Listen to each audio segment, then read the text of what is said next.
हाँ जी दोस्तों की हाल चाल है। कल की वीडियो तुसीं देखिया सी अपनी स्कूटरी का टायर फट गया। अज आप सिर टायर पाउण आए। बाई ने सिर बड़ा ही लुट लिया। 1300 रुपये ले लिया। जेब हो गई खाली।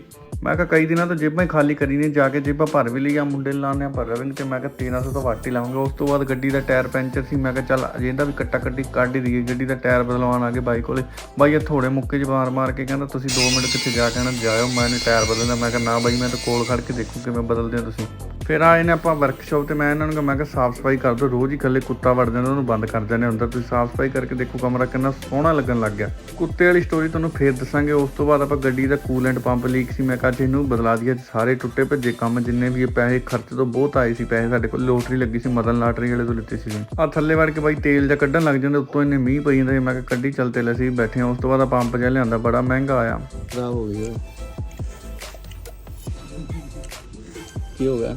ਮੂੰਹ ਬਣਾ ਕੇ ਦਿਖਾਈਏ ਨੇ ਇਹਦੇ। ਇੱਥੇ ਕਰ ਦਿੰਦੇ ਆਪਾਂ ਦਿਨ ਦਾ ਦੀ ਐਂਡ।